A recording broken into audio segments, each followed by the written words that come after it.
میرے عزیزوں، اس مقدس چمکتی عمارت کی خدمت بعض لوگ یہ سمجھتے ہیں کہ یہ صرف پیسوں کے ذریعے سے یا سیٹھوں کے ذریعے سے ہو سکتا ہے۔ ایسا بالکل نہیں۔ جب رب تبارک و تعالیٰ منظور کرے، وہ ایک ٹھیلا کھینچنے والا مزدور بھی مکمل مسجد کی تعمیر کر سکتا ہے۔ بلکہ اللہ کریم جس سے خدمت لینا چاہے، اور یہ خدمت بہت بڑی ہے، مساجد کی خدمت بہت بڑی ہے۔ پہلے پارے میں سورہ بقرہ کی اللہ تعالیٰ فرماتا ہے وَعَهِدْنَا إِلَىٰ إِبْرَاهِيمَ وَإِسْمَاعِيلَ، ابراہیم اور اسماعیل علیہ السلام دو ایسے جلیل القدر نبیوں کا ذکر کر رہا ہوں میں، جن کا انبیاء اکرام علیہ السلام میں بڑا مقام ہے۔ حضرت ابراہیم ابو الانبیاء ہیں، اسماعیل علیہ السلام تو میرے آقا کے جد امجد ہیں۔ حضرت ابراہیم علیہ السلام رسول اللہ کے بعد دوسرا مقام رکھنے والے ہیں تمام انبیاء میں۔ ان دو نبیوں کا ذکر کر کے قرآن میں اللہ فرماتا ہے ہم نے ان دونوں سے، باپ اور بیٹے سے عہد لیا ہے۔ ابراہیم اور اسماعیل علیہ السلام سے عہد لیا ہے، وعدہ لیا ہے۔ کس بات کا؟ ان طہرا بیتی للطائفین والعاکفین والرکع السجود، کہ تم دونوں میرے گھر کی صفائی کیا کرو گے۔ اللہ رب العزت وعدہ لیا اپنی مسجد کی صفائی کا، کس سے؟ انبیاء سے، نبیوں سے۔ کس کے لیے صاف رکھو گے؟ طواف کرنے والوں کے لیے، اعتکاف کرنے والوں کے لیے، رکوع اور سجدہ کرنے والوں کے لیے۔ مجھے بتاؤ میرے عزیزو، یہ صرف مسجد کی جھاڑو لگانا خدام اور خادم کا ہی کام نہیں، قرآن کے اعتبار سے انبیاء اکرام علیہ السلام کو یہ شان دی گئی ہے کہ وہ اللہ کے گھر کی صفائی رکھیں گے۔ اور ابراہیم اور اسماعیل علیہ السلام اس کام کو مکمل طریقے سے ادا کرتے بھی رہے۔ وہ زندگی بھر خانہ کعبہ، مسجد حرام کی خدمت کرتے بھی رہے۔ اب میں آپ کو ایک تاریخی بات بتاؤں کہ یہاں پر ہم مسجد میں آج جمعہ کے لیے حاضر آئے ہیں، ایک روایت سننے کے بعد دل باغ باغ ہو جاتا ہے۔ ابراہیم علیہ السلام جب کھانا معمولی بات نہیں، ابراہیم علیہ السلام دیوار چڑھاتے تھے، اسماعیل علیہ السلام پتھر اور اینٹیں لا کر کے مدد کیا کرتے تھے۔ جب تعمیر مکمل ہوئی، ابراہیم علیہ السلام حضرت تشریف لا رہے ہیں، حضور منانی میاں صاحب قبلہ نواز سرکار مفتی اعظم ہند، آپ حضرات جگہ دے دیں، درود پاک پڑھیں۔ اللہم صلی علی سیدنا و مولانا محمد معدن الجود والکرم وآلہ واصحابہ الکرام وابنہ الکریم وبارک وسلم صلاۃ دائمۃ سرمدا ابدا۔ اللہ کا فضل و احسان ہے، ہماری اس مسجد پاک میں رضوی دولہا تشریف فرما ہے، اور اس مسجد پاک کو نسبت ہے سرکار حضور مفتی اعظم ہند سے، بلکہ مسجد کا نام ہی ہے مفتی اعظم ہند مسجد۔ اور آج اس کی افتتاحی تقریب میں مجھے لگتا ہے سرکار مفتی اعظم ہند کی روحانیت شامل ہے، جس کی وجہ سے آج اس افتتاحی تقریب میں خود سرکار مفتی اعظم ہند کے نواسے حضور منانی میاں صاحب تشریف فرما ہے۔ شیر رضا اور اعلیٰ حضرت کے نسب میں اور اعلیٰ حضرت کے نسل پاک میں چمکتا ہوا ایک چراغ ہمارے درمیان موجود ہے۔ اللہ کریم ان بزرگوں کا سایہ ہم پر دراز فرمائے۔ جمعہ کا وقت چونکہ بہت کم ہوتا ہے، نماز کا بھی ہے، اور ہمیں یہاں کے فاتحہ اور دعا میں بھی شرکت کرنی ہے۔ میں مختصر سی باتیں عرض کر کے سمیٹتا ہوں اپنی بات کو۔ اللہ تعالیٰ نے ابراہیم علیہ السلام اور اسماعیل علیہ السلام دونوں کو تعمیر کا حکم دیا، اور تعمیر ہوئی خانہ کعبہ کی۔ جب عمارت مکمل ہوئی تو جب کبھی کوئی گھر بنتا ہے تو کچھ اینٹ پتھر ٹکڑے بچ جاتے ہیں۔ گھر کی عمارت کے بعد جو سامان بچتا ہے آپ اس کو لے جا کر کے کہیں پھینک دیتے ہوں گے، ٹھنڈا کر دیتے۔ خانہ کعبہ کی تعمیر کے بعد جو مٹی، اینٹ، پتھر، گارے جو جس سے بھی بنا تھا وہ بچا تھا، تو ابراہیم علیہ السلام نے اس کے متعلق پوچھا رب ذوالجلال سے، مولا یہ جو تعمیر سے بچ گیا ہے اس کا کیا کیا جائے؟ اللہ کریم کا حکم ہوا، اے ابراہیم وہ جتنی مٹی بچی ہے یا گارا یا جو کچھ بھی بچا ہے اس کو اٹھاؤ، جمع کرو اور ہوا میں پھینک دو۔ خانہ کعبہ کی بنائی ہوئی اور بچی ہوئی مٹی، ابراہیم علیہ السلام اپنے ہاتھوں سے وہ ساری مٹی اور جو بچا ہوا سامان تھا جمع کیا اور ہوا میں اسے اٹھا کر پھینک دیا، وہ ہوا میں غائب ہو گئی، کہیں لے جا کر کے پھینکا نہیں۔ اور تفسیر میں فرمایا گیا جب ابراہیم علیہ السلام نے وہ ساری مٹی اٹھا کر کے پھینکی تو اس مٹی کے ذرے ذرے کو اللہ تعالیٰ نے پوری دنیا میں پھیلایا، اس مٹی کا ذرہ زمین پر جہاں پڑا وہاں اللہ کی ایک مسجد تعمیر ہوئی۔ قیامت تک جہاں وہ ذرہ پڑا ہوگا یا تو مسجد تعمیر ہوگی یا ہو چکی ہوگی۔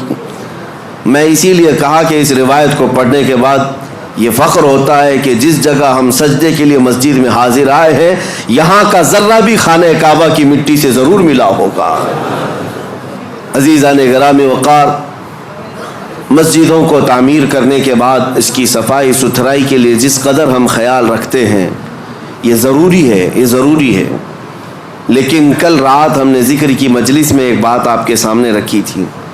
سب سے بڑی ذمہ داری ایک مسلمان کی یہ ہے کہ مسجد بنانے کے بعد جیسے اس کو تعمیر کرنے میں دلچسپی دکھاتے ہیں، جیسے کہ کسی شاعر نے کہا تھا کہ حضور پاک صلی اللہ تعالیٰ علیہ وسلم کی اس امت کا اب حال یہ ہے کہ مسجد تو بنا لی شب بھر میں ایمان کی حرارت والوں نے، من اپنا پرانا پاپی تھا بچپن سے نمازی بن نہ سکے۔ لیکن یہ تانا ہمارے لیے مناسب نہیں ہے جس شاعر نے ہمیں تانا دیا ہے، من اپنا پرانا پاپی تھا بچپن سے نمازی بن نہ سکے۔ آپ اس کو بدل کر کے دکھائیں کہ مسجدیں تعمیر ہوئی ہیں، قیامت کے دن یہ پوری مسجد اٹھائی جائے گی اور یہ اللہ کریم کی بارگاہ میں گواہی بھی دے گی۔ یہ بھی حدیث پاک میں ہے، کچھ مسجدیں اللہ کی بارگاہ میں شکایت کریں گی، مقدمہ کریں گی، اے رب ذوالجلال اس محلے والوں نے مجھے بھوکا اور پیاسا رکھا۔ اس سے پوچھا جائے گا تو بھوکی اور پیاسی کیسے ہوتی؟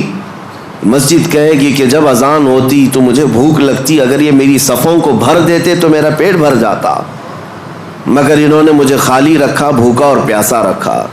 مسجد اگر کسی کے خلاف مقدمہ کرے قیامت کے دن تو میرے عزیزوں پورا محلہ اس میں شامل ہو جائے گا۔ اس لیے آپ نے مسئلہ سنا ہے کبھی؟ ہر رمضان المبارکہ میں کوئی نہ کوئی ایک مسجد میں اعتکاف ضرور کرے، کیونکہ یہ مسجد کا حق ہے۔ اگر ایک بھی اعتکاف میں نہیں بیٹھا تو پورے محلے والے گنہگار ہیں، سب کے اوپر گناہ ہوگا، اور اگر ایک بیٹھ گیا تو سب کے اوپر سے ذمہ داری ختم ہو جائے گی۔ کیوں؟ مسجد کا حق ہے، اس مسجد کو رمضان کے آخری عشرے میں خالی نہیں رکھا جائے گا۔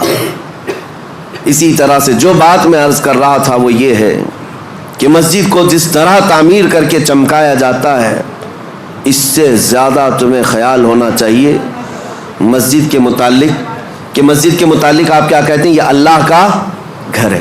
سب یہی کہتے ہیں نا، مسجد کیا ہے؟ اللہ کا گھر ہے۔ اللہ کا گھر کا مطلب کیا ہے؟ اللہ رہتا ہے، اللہ رہتا ہے نہیں، نسبت کے لیے کہا گیا ہے کہ اللہ کا گھر ہے، اس کا مالک صرف اللہ ہے۔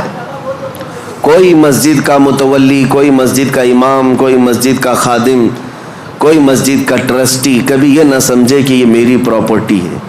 مسجدیں جو ہوتی ہیں وہ صرف اور صرف اس کی ملکیت اللہ کے حوالے ہیں۔ کبھی آپ نے سوچا کہ یہ مسجدیں جو شہید ہوئی ہماری، گورنمنٹ تو آفر دیتی ہے کہ اس جگہ چھوڑو دوسری جگہ بنا لو، ہم کیوں نہیں مانتے؟ اس کی وجہ یہ ہے کہ ہم اگر مالک ہوتے تو کمپرومائز کرتے، مالک اللہ ہے، ہمیں صرف حفاظت کے لیے مامور کیا گیا اور ہم زندگی بھر اس کی حفاظت ہی کریں گے۔ اور آپ کو پتہ ہے جب ابرہہ بادشاہ خانہ کعبہ ڈھانے کے لیے آیا تھا کئی 100 ہاتھیوں کو لے کر کے، اس نے مکہ میں سب سے پہلے بڑے بڑے لوگوں کا مال لوٹ لیا اور کئی لوگوں کو قید کیا۔ اس میں حضرت عبد المطلب جو رسول اللہ کے دادا ہیں ان کے 100 اونٹ اس نے قبضہ کر لیے تھے۔ حضرت عبد المطلب خانہ کعبہ کے متولی تھے، اس وقت متولی تھے، خدمت پر آپ ہی مامور تھے۔ تو خانہ کعبہ کو ختم کرنے کے لیے آیا تھا ابرہہ بادشاہ یمن سے کئی ہاتھیاں لے کر۔ حضرت عبد المطلب گئے بات کرنے کے لیے کہ میں بات کرتا ہوں، تو ابرہہ نے ان کو اجازت دی آنے کے لیے اپنے دربار میں. آئے, پوچھا اس نے کہ کیا معاملہ لے کر آئے ہو؟ حضرت عبد المطلب نے کہا میرے جو 100 اونٹ تم نے ہتھیائے ہیں وہ واپس کر دو, مجھے میرے اونٹ دے دو. وہ ہنسنے لگا کہ تجھ کو کس نے خانہ کعبہ کا متولی بنایا؟ تجھے پتہ نہیں میں یہاں کیوں آیا؟ میں آیا ہوں خانہ کعبہ کو ختم کرنے کے لیے, اور تم بات کر رہے ہو اپنے اونٹوں کی.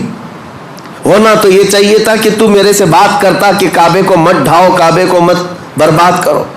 حضرت عبد المطلب نے مسکرا کر یہی جواب دیا تھا, اونٹوں کا مالک میں ہوں, اس سے سوال کرنے آیا. کعبے کا جو مالک ہے وہ خود ہی اس کی حفاظت کرے گا.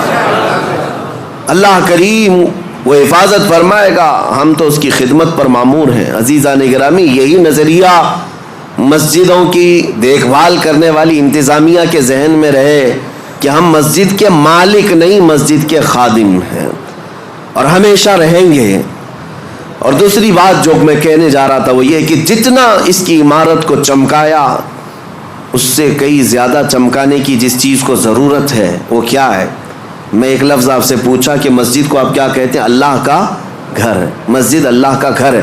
یہاں اگر آپ کے سامنے کوئی غلاظت لا کر کے ڈال دے, برداشت کریں گے آپ؟ کوئی مسجد کے فرش پر تھوک دے, اپنا رینٹ نکال کر ڈال دے, باہر کی غلاظت لا کر ڈال دے, آپ برداشت کریں گے؟ ذہن میں موجود ہے اللہ کا گھر ہے, پاک ہی ہونا چاہیے, ایک نجاست کا تنکا بھی ہم برداشت نہیں کرتے. کیوں؟ اللہ کا گھر ہے. جبکہ فرمایا گیا حدیث میں, قلب المؤمن عرش اللہ, مومن کا دل اللہ کا عرش ہوتا ہے.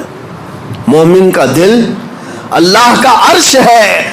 جب مسجدوں کی فرشیاں صاف رکھتے ہو, اس سے کئی زیادہ اپنے دل کو صاف رکھنے کی ضرورت ہے. جتنا اس کو چمکایا اس سے زیادہ اپنے دل کو چمکاؤ. جتنا اس کو صاف کیا ہے, زینت دیا ہے, اتنا ہی اپنے دل کو زینت دو.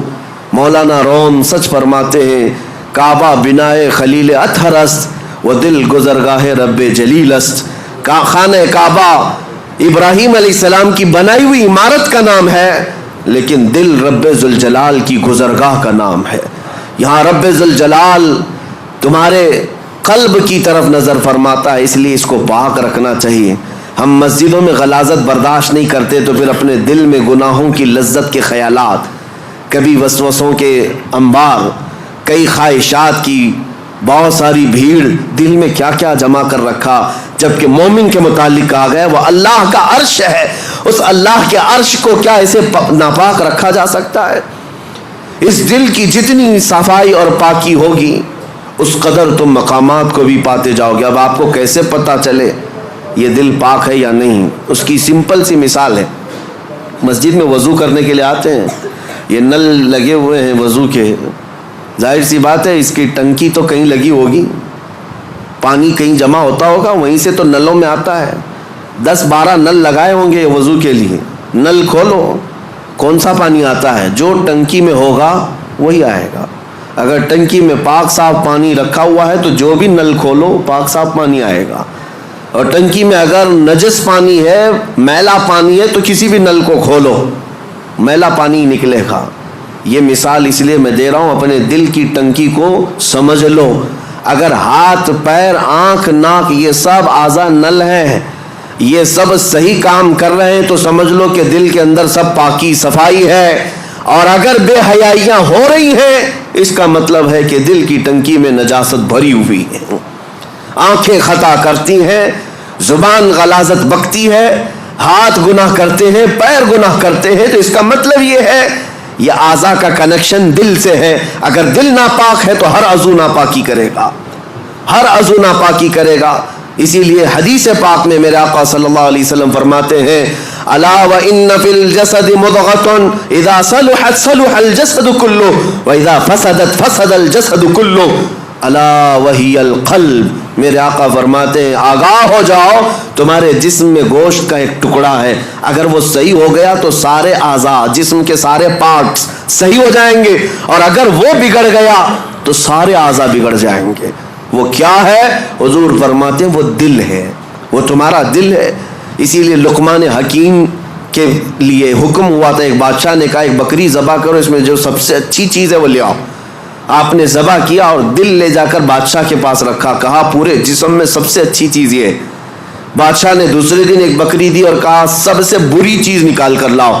دوسرے دن ذبح کیا اور پھر دل لے جا کر کے ہی بادشاہ کے سامنے رکھا، کہا یہی سب سے بری چیز ہے۔ اگر صحیح ہو گئی تو سب سے اچھی چیز جسم میں دل ہے، اور اگر بگڑ گیا تو سب سے بری چیز دل ہے۔ میں آج اس بات کو اس لیے عرض کر رہا ہوں کہ جتنا مسجدوں کی صفائی پر خیال رکھنا ضروری ہے، اتنا اپنے دل کی صفائی پر بھی ضروری ہے۔ اگر اس کو آپ نے ناپاک ہی رکھا اور ایسی آوارہ رکھا تو 1000 سجدے کرنے کے بعد بھی تمہارا دل ناپاک ہی رہ جائے گا۔ مجھے وہ بات یاد آتی ہے کہ بعض حضرات بہت ساری چیزیں صاف کرتے۔ ایک گاؤں میں کنویں میں کتا گر گیا تھا اور مولانا صاحب سے آ کر انہوں نے مسئلہ پوچھا کیا کیا جائے۔ شریعت کا مسئلہ ہے کہ چوہا گرے تو اتنے ڈول پانی نکالو، بلی گری تو اتنے ڈول، کتا گرے تو پورا پانی نکال دو، کنویں کا پورا پانی نکال دو، نجس ہو گیا ہے۔ گئے گاؤں والے، پورا پانی نکال دیا۔ چند دنوں کے بعد پھر پانی بھرتا ہے کنویں میں، پھر بھر گیا تو اس میں کتے کے بال وال سب نظر آنے لگے۔ مولانا صاحب نے، مفتی صاحب نے پوچھا کہ یہ کیا ہے، ابھی بھی تو ایسی چیز بدبو آ رہی۔ کہا کہ حضرت ہم نے پانی تو پورا نکالا، کتا ابھی اس کے اندر ہی ہے۔ آپ نے کب کہا ہم کو کہ کتا بھی نکالو؟ تو انہوں نے کہا میرے کہنے کا مطلب یہ ہے کہ جس سے نجاست بھری تھی پہلے وہ چیز نکالتے، بعد میں پانی نکالتے۔ بات ایسی ہے کہ ہم اپنے اعضاء کو سنوارنے میں تو لگے ہیں، تم اپنے ہاتھ پیر آنکھ اور ناک اور زبان کو سنوار تو لیتے ہو، لیکن دلوں کے اندر جو نجاست کا کتا مرا ہوا ہے اس کتے کو جب تک نکالا نہ جائے گا بدبو ہمارے اعضاء سے آتی رہے گی۔ اس لیے میرے عزیزوں سب سے پہلے اپنے دلوں کی صفائی۔ مجھے ایک بات یاد آتی ہے، اللہ کریم جب موقع دے میں اس مسجد کی جھاڑو بھی لگانے پر فخر محسوس کروں، اسی نہیں کسی بھی مسجد کی۔ اللہ کریم اس سے مقامات بلند عطا فرماتا ہے۔ آپ آتے ہیں مسجد میں نماز پڑھنے کے بعد، کوئی یہاں پر خادم کہاں ہے، امام کہاں ہے، مؤذن کہاں ہے، ان کو چلاتے مت بیٹھو۔ اگر کچرا دکھا تو سب سے پہلے بڑھ کر کے اٹھاؤ اور خود صاف کرو، اس حصے میں تم بھی شامل ہو جاؤ۔ یہ نہیں کہ یہاں آ کر کے فلاں کہاں ہے، تنخواہ کیوں لیتا ہے، یہ صفائی کیوں نہیں رکھتا۔ تم آرڈر دینے والے نہیں ہو، وہ اللہ کریم کے گھر کی عبادت اور خدمت میں لگا ہوا ہے۔ مصر کے ایک بڑے بزرگ شیخ متولی شعراوی رحمۃ اللہ علیہ، جنہوں نے پورے قرآن کی تفسیر لکھی ہے اور عرفات کے میدان میں ان کو خصوصی خطاب کے لیے لایا گیا تھا، پورے عرب کے سب سے بڑے عالم دین، اللہ کے ولی، جن کے متعلق میں آپ کو بتاؤں وہ اتنے بڑے مفسر کہ ہزاروں علماء ان کے شاگرد ہیں۔ ان کا ڈرائیور وہ خود کہتا ہے کہ روزانہ رات کے 12 بجے کار لے کر اپنے گھر سے نکلتے، میں ہوتا ساتھ میں حضرت ہوتے، تقریباً 70 سال کی عمر ہے، اور مسجد چلے جاتے، مسجد سیدہ نفیسہ، مسجد امام حسین، کئی مسجدیں ان کی خاص تھی، رات کو جاتے اور ڈرائیور سے کہتے دروازہ کھلوا کر اندر چلے جاتے، یہ باہر ویٹ کرتا رہتا، گھنٹہ 2 گھنٹے کے بعد آتے۔ ظاہر سی بات اللہ والے نماز پڑھ رہے ہوں گے، تہجد یا عبادت میں مصروف۔ برسوں یہ سلسلہ چلتا رہا۔ میرے عزیزوں ان کے انتقال کے بعد یہ پتہ چلا، مسجد کے ایک خادم نے، جو مسجد ہے سیدہ نفیسہ میں یا کوئی ایک مسجد میں، خادم نے ڈرائیور سے ملاقات کی اور کہا کتنا اچھا وہ زمانہ تھا جب وہ آتے تھے حضرت نماز کے لیے۔ یہ ڈرائیور کہنے لگا کہ میں 2 گھنٹے باہر انتظار کرتا تھا، حضرت کا وصال ہو گیا۔ کیسی عبادت کرتے تھے مسجد میں جا کر، تم تو اندر رہتے تھے، تم خادم ہو، کبھی دیکھا میرے حضرت کو؟ وہ خادم رونے لگا اور کہا ڈرائیور سے، وہ راز تھا میں بتا نہیں سکتا، لیکن اب ان کا انتقال ہوا، میں بتاتا ہوں۔ حضور تشریف لاتے رات کے 12 بجے، وہ عبادت کرنے کے لیے نہیں بلکہ سیدھے طہارت خانوں میں جاتے اور اپنے ہاتھوں سے سارے طہارت خانے دھوتے تھے، وضو خانے کو اپنے ہاتھوں سے صاف کرتے تھے، اپنے ہاتھوں سے سارے استنجا خانے صاف کرتے۔ کس عالم دین کی بات کر رہا ہوں جس کے ہزاروں شاگرد ہیں، پورے قرآن کی تفسیر لکھی ہے۔ اللہ کریم کے ایسے بزرگ ولی اپنے ہاتھ سے رات کے وقت پوری مسجد کے طہارت خانے صاف کرتے۔ اور پھر ایک دن میری نظر پڑی تو انہوں نے مجھے کچھ پیسے دی اور کہا زندگی بھر یہ کسی کو بتانا مت، میں یہ صفائی اس لیے کرتا ہوں کہ مجھے میرے رحمان پر یقین ہے، اس کے گھر کو میں اپنے ہاتھ سے صاف کروں گا، میرے دل کو وہ صاف کرے گا، میرے دل کو وہ پاک کرے گا۔ اور اللہ نے ایسا پاک کیا کہ جب وہ بزرگ شیخ متولی شعراوی رحمۃ اللہ علیہ کے انتقال کا وقت آیا، میں آپ کو بتاؤں ہمارے اساتذہ موجود تھے جنہوں نے کہا سرانے کے پاس کئی علماء کھڑے تھے، وہ بستر پر لیٹے ہوئے تھے، اچانک آپ نے کہا کہ ہٹ جاؤ تم سب یہاں سے، سرانے کے پاس سے ہٹ جاؤ، وقت کے بڑے بڑے لوگ کھڑے تھے۔ اس کے بعد اچانک انگلی اٹھائی، کہا اشہد ان لا الہ الا اللہ واشہد انک رسول اللہ۔ کلمہ طیبہ اسے نہیں پڑھتے، اشہد ان محمدن رسول اللہ، میں گواہی دیتا ہوں کہ اللہ کے سوا کوئی معبود نہیں، اور گواہی دیتا ہوں محمد صلی اللہ علیہ وسلم اللہ کے رسول ہے۔ کلمہ یہی ہے، پڑھتے ہوئے دنیا سے جائیں۔ لیکن آپ نے آخری وقت میں انگلی اٹھائی اور یوں کلمہ پڑھا، میں گواہی دیتا ہوں کہ اللہ کے سوا کوئی معبود نہیں، اور میں گواہی دیتا ہوں کہ آپ اللہ کے رسول ہیں۔ یہ اس وقت بندہ کہتا ہے جب رسول اللہ کو اپنے سامنے دیکھ رہا ہو، جب اپنے سامنے دیکھ رہا ہو تب یہ کہہ سکتا ہے انک رسول اللہ، آپ اللہ کے رسول ہیں۔ پھر ان کا وصال ہوا۔ علماء کرام کہتے ہیں کہ ہم نے ایسی موت کسی کی نہیں دیکھی جو انگلی اٹھا کر خود رسول اللہ کو دیکھ رہا ہو اور دنیا سے جا رہا ہو۔ میرے عزیزو، یہ مقامات بلند انہیں ان کاموں کی وجہ سے یا ان نیکیوں کی وجہ سے بھی ہو سکتا ہے ملی ہوں۔ اس لیے آج اس مسجد پاک کی جن لوگوں نے خدمتیں کی ہیں، اللہ ان کے گھروں کو سجا اور ان کی قبروں کو روشن کرے، اور رب ذوالجلال اس مسجد پاک کو عشق رسول کا مرکز بنائے۔ یہاں سے خرافات نہ ہوں، فتنے نہ ہوں، جھگڑے فسادات نہ ہوں، بلکہ مسجدوں کے متعلق حدیث پاک میں ایک بات آتی، اس لیے ڈر لگتا ہے۔ اللہ کے رسول صلی اللہ علیہ وسلم نے ارشاد فرمایا قیامت کے قریب مسجدیں خوب سجائی جائیں گی لیکن عبادت کرنے والے نہیں ہوں گے، اور وہ ہم آج دیکھ رہے ہیں ہر جگہ ہے۔ لیکن اس کا مطلب یہ نہیں کہ مسجد کو سجانا نہیں چاہیے، سجائیں، اپنے گھر سے زیادہ سجائیں، لیکن ساتھ اس مسجد کی رونق اور زینت یہاں ہونے والے کاموں سے ہے۔ اگر عبادات مکمل ہو رہی ہیں، نمازیں صحیح ہو رہی ہیں، اس کے علاوہ اللہ کے ذکر ہو رہے ہیں، رسول پاک صلی اللہ تعالیٰ علیہ وسلم کے بارگاہ میں سلام، یہ سب چیزیں ہو رہی ہیں، تو گویا کہ آپ نے مسجد کا حق ادا کیا ہے، مسجد کا حق ادا کیا۔ اللہ کریم ہم سب کو اس مسجد پاک کا حق ادا کرنے کی توفیق عطا فرمائے۔ آخری بات، جہاں تم سجدے کرتے ہو ان صفوں میں میرے آقا صلی اللہ علیہ وسلم کی حدیث ہے، اس کا مفہوم میں عرض کر رہا ہوں، جس دن تمہارا انتقال ہوگا، کوئی روئے یا نہ روئے، مسجد کا وہ ٹکڑا تمہارے غم میں روتا ہے۔ جہاں تم سجدہ کرتے تھے تمہاری جدائی کے غم میں وہ ٹکڑا روتا ہے، وہ مصلی روتا ہے۔ اللہ کریم کی بارگاہ میں عرض کرتا ہے کہ مولا، اس کی پیشانی کے سجدوں سے مجھے قرار تھا، مجھے سکون تھا، آج وہ چلا گیا، مجھے بے قراری ہے، بے اطمینانی ہے۔